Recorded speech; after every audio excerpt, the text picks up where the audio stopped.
Praise the Lord. आम्भमान त्राणकर्ता प्रभु जीशु ख्रीष्ट बहुमूल्य नाम आज मु आपण मान प्रत्येक को आज आलोचना मध्य को स्वागत करे। आम्भमान जीवन में एपरि अनेक प्रश्न गुड़िक रही जहाँकि आम्भे माने जानियापाई बहुत आग्रह प्रकाश करिथाउ, जानियापाई बहुत इच्छा करिथाउ। से समस्त मध्यरु केतेगोटी आज आम्भे माने आलोचना करिबा। प्रथम विषय है जेतेबेले आदम सदसद ज्ञानदायक वृक्षर फल भोजन करुछन्ति सेतेबेले परमेश्वर कहीं मना कले ना? कौन परमेश्वर ताहा जानी पारले नाही कि? कौन परमेश्वर को उपस्थिति से स्थान रे नथिला कि? परमेश्वर बुझी पार नथिले कि? ए प्रकार विभिन्न प्रश्न गुड़िक रही। जदि आदम को परमेश्वर मना करिथान्ते ताहाले आज जगत मध्य को पाप प्रवेश करि नथांता, किंतु परमेश्वर कहीं मना कले नाही? प्रियर मोर प्रत्येक आमे जानिछु कि जेतेबेले एदन उद्यान रे परमेश्वर आदम को रखिले ताहांको पूर्ण स्वाधीनता से प्रदान करथिले, पूर्ण अधिकार से प्रदान करथिले। से एदन मध्य रे जेतेबेले ताहांको रखिले ए प्रकार आशीर्वाद से प्रदान करथिले, तुम्हे बहु वंश हुओ, ए पृथ्वी की परिपूर्ण करी ताहाको वशीभूत कर, ताहा ऊपर तुमे कर्तृत्व कर। पृथ्वी से राजा थिले, स्वर्ग जे प्रकार परमेश्वर राजा अटंती से प्रकार पृथ्वी रे आदम राजा थिले। सेतिबे ताहांको पूर्ण जो स्वाधीनता देइथिले से स्वाधीनता रे परमेश्वर आशा रखिथिले जे आदम ताहांकर आज्ञा बहु होंतु, किंतु आदम से स्वाधीनता को मिस यूज कले, से अपव्यवहार कले। से स्वाधीनता रे ईश्वर से आज्ञा बह हेबा बदल रे से शैतानकर आज्ञा बह हेले।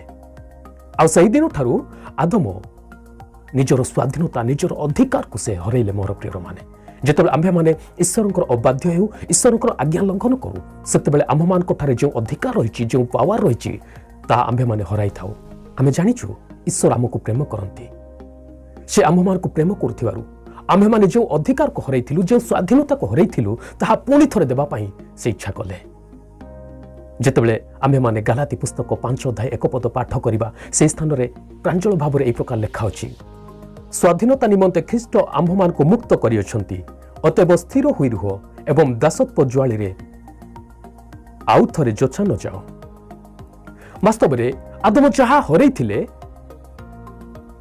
ईश्वर आमको प्रेम करथिबारु, आम्भमानकर से प्रेममय ईश्वर होइथिबारु से पुणी थरे सेही अधिकार को ख्रीष्टଙ୍କ द्वारा आम्भमान को त्राणकर्ता प्रभु जीशु ख्रीष्टଙ୍କ द्वारा ता आम्भमान को पुणी थरे से प्रदान करियछंती। आदम जो स्वाधीनता प्राप्त होते अपव्यवहार कले, ईश्वर आज्ञा हेबा बदल रे, ईश्वर बाध्यता हेबा बदल रे से शैतान बाध्यता हेले। आज आम्भे माने कोन करूछु? जीशु जो स्वाधीनता आमान को देले, जो अधिकार पुणी थरे आमान को फेराइले, आज भी कोन आम्भे माने ताहा अपव्यवहार करिया कि? जेतेबेले आम्भे माने प्रथम भितर 2:16 पद को पाठ करिबा से स्थान रे कोन लेखा अछि जानिछथि कि? तुम्भे माने स्वाधीन हेले हे तुम्भमानकर स्वाधीनता को दुष्टतार आवरण स्वरूप व्यवहार न करी बरम ईश्वर को दास होई सत्कर्म कर। जो स्वाधीनता प्रभु आमान को प्रदान कर आम स्वाधीन अच्छु। वर्तमान ईश्वर आमान को दास भाव से रखी ना, स्वतंत्र भाव में वर्तमान रखी होती, किंतु आदम परी आमानकर से स्वाधीनता को आम दुष्टता निमंते आम व्यवहार करुछु कि? आमे माने आमानकर निजर शारीरिक अभिलाष निमंते आम व्यवहार करुछु कि ना ईश्वर बाध्य हेउछु, ईश्वर आमे आज्ञाबह होउछु ता आमे माने निजे निजे आमे चिंता करिबा। आसंतु पुणी थरे आ गोटे विषय आमे चिंता करिबा। जेतेबेले आदम को परमेश्वर एदनरु बाहर कले, काहेकि बाहर कले? वाक्य लेखा अछि, से जेपरि अमृत वृक्षर फल तोली खाई अनंत जीवी न होई सेतिपय ताहांकु से बाहर कले। आउ ताहांकु बाहर करिया परे पुणी थरे से कोन कले? से अमृत वृक्षर पथ को रक्षा करिया पई से गुणयमान तेजमय खड्ग से स्थापन कले, जेपरि आदम पुणी थरे से एदन उद्यान मध्य को से प्रवेश करि परिबो नाही। प्रश्न, कोन प्रभु चिरकाल से एदन उद्यानर पथ को से सबुदिन पई कोन बंद कले कि? आ मानव जाति कोन से एदन उद्यान मध्य को से प्रवेश करि परिबे नाही कि? मोर प्रियर माने आमे जानिबा दरकार अछि, उद्यान रे ईश्वरंकर उपस्थिति रहिछि। आ उद्यान मध्य रे जीवन अच्छी, जो ईश्वर अच्छा से जीवन अच्छी। आम जानिछु जे परमेश्वर कही जो दिन तुम्हें ताहा खाइब से दिन नितांत मरिब।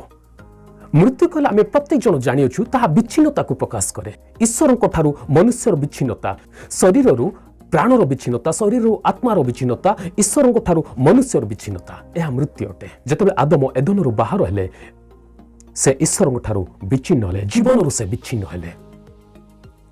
आ परमेश्वर कहीं से पथ को बंद कले आमे जानिचु कि परमेश्वर केबे चाहती नहीं पाप सहित आमे अनंत जीवी हो ताहा परमेश्वर चाहती नहीं।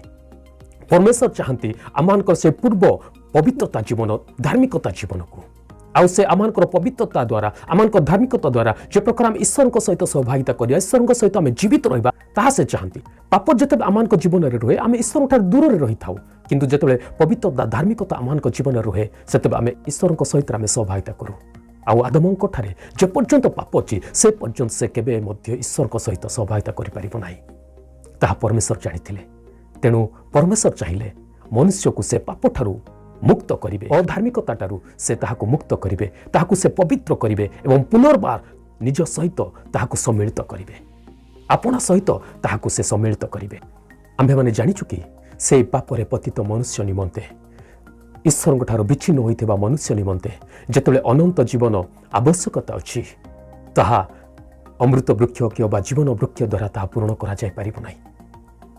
से प्रभु से पथ को बंद करदेले आ गोटे पथ को से खोलीदेले ताहा होची बलिदान पथ आ जीशु ख्रीष्टंकर से बलिदान द्वारा आपण एवं मु आज अनंत जीवन प्राप्त होइछु। जीशु ख्रीष्टंकर से बलिदान पथ द्वारा आज आम्भे माने ईश्वर निकटवर्ती होइछु। जीशु ख्रीष्टंकर से पथ द्वारा आज आम्भे माने पवित्रीकृत होइछु आ से जीशु ख्रीष्टंकर बलिदान पथ द्वारा आज आम्भे माने प्रत्येक जन अनंत जीवी होइछु। अमृत वृक्ष द्वारा कि से जीवन वृक्ष द्वारा नुह। तेणु आसतु केतोटी पद पर्व को आम पाठ करवा। एवरी पुस्तक 10:19 पद को पाठ करूँ से स्थान यही प्रकार लिखा अतएव हे भाई माने जीशु विच्छेद वस्त्र अर्थात आपणा शरीर द्वारा जो नूतन और जीवनदायक पथ आम्भमान निमंते प्रस्तुत करियछंती वास्तव में जीशु आम्भमानकर पथ अटंती। से आम्भमान निमंते से नूतन और जीवनदायक पथ को से खोलीदेले। से अमृत वृक्षर पथ नुह जीवन वृक्षर पथ नुह किंतु आपणा शरीर द्वारा से नूतन और जीवनदायक पथ से खोलीदेले जहा द्वारा आम ईश्वर निकटवर्ती हो पारे ईश्वर निकट को आम प्रवेश करिपारिबा एदन उद्यान मध्य को आम प्रवेश करिपारिबा। जेतेबेले आम्भे माने पुणी थर एफिस पुस्तक 3:12 पद को पाठ करवा से स्थान रे ए प्रकार लिखा होछि सेही प्रभुଙ୍କ ठारे विश्वास करिबा द्वारा आम्भे माने ताहाଙ୍କ ठारे साहस पुणी ईश्वर निकट को निर्भय रे जीवा पई पथ पाइअछु। वास्तव में जीशु ख्रीष्टଙ୍କ ठारे विश्वास द्वारा आम्भे माने ईश्वर निकट को जीवाई साहस प्राप्त होइछु आ निर्भय जीवाई आम पथ प्राप्त होइछु। जीशु को बिना आम केबे मध्य ईश्वर निकटवर्ती हो पारिबा नाही। तेणु जीशु मध्य कहले जहन पुस्तक 14:6 पदरे मु पथ सत्य और जीवन मो देई न गले कहीं पितांक निकट को जाई पारे नाही। तेणु आसंतु आमे माने जेते जन अनंत जीवन प्राप्त हेबा पई चाहुछु आम्भे माने जेते जन से एदन उद्यान मध्य को जीवा पई चाहुछु आम्भे माने जेते जन से ईश्वर निकटवर्ती हेबा को चाहुछु से जीशु ठारे विश्वास करवा कारण से आमकर जीवनदायक से नूतन पथ अटंती।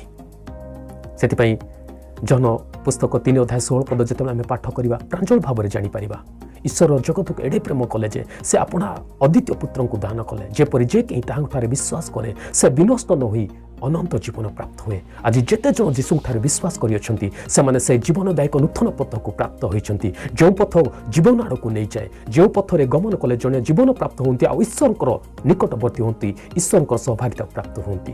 तेणु आसतु आम्भे माने से जीशु ठारे विश्वास करवा जो जीशु आज पुणी थे आम स्वाधीनता प्रदान करियछंती जो जीशु आज पुणी थे आम अनंत जीवन प्रदान करियछंती जो जीशु आज आम पुणी थे ईश्वर सहभागिता आड़ को आम नहीं अछंती ईश्वर निकटवर्ती कराइछंती से जीशु ठारे आम विश्वास करवा। यही आलोचना द्वारा प्रभु आम प्रत्येक को आशीर्वाद करंतु।